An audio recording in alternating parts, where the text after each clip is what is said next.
So there's a man from Montana named Samuel Hoffman, and back in 1978, Samuel discovered that we actually have a twin solar system that our government wasn't telling us about.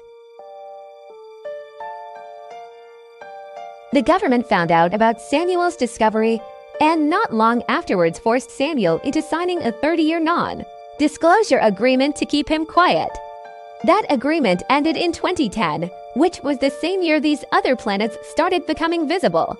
Samuel said they do not want people to know these other planets exist because some of the planets are inhabited and Earth is actually considered a factory planet where we provide commodities like gold to some of these other planets in this other solar system.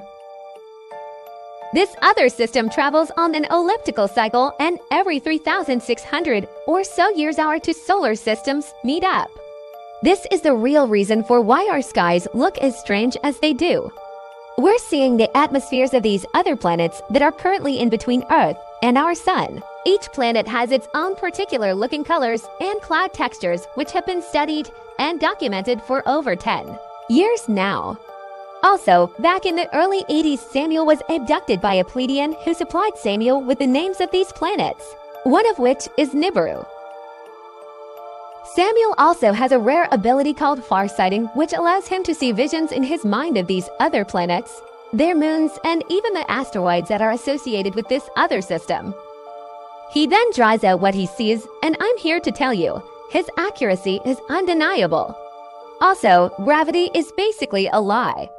We actually live in an electrical universe, not gravitational. These planets repel electromagnetically. They create powerful lightning storms as they push themselves away from Earth. There's literally no limit to the number of lies our government tells in order to keep people from knowing this other system exists and is passing above our heads daily. Things like climate change, geoengineering, Project Bluebeam, HAARP, the Sun Simulator, and even chemtrails are all cover-ups and distractions to explain away all the strange effects that we're seeing in our skies today. They have conditioned most people into believing all the streaks we see in the sky are man-made chemtrails when actually most of these streaks are caused by these other planets and asteroids dragging across our atmosphere. Only a small amount are man-made. For more information on our twin solar system, I recommend you go to YouTube to see Samuel Hoffman's collection of videos and interviews, as well as finding him on Facebook under Montana Skywatcher number 2, as well as visiting our Nibiru Followers Anonymous.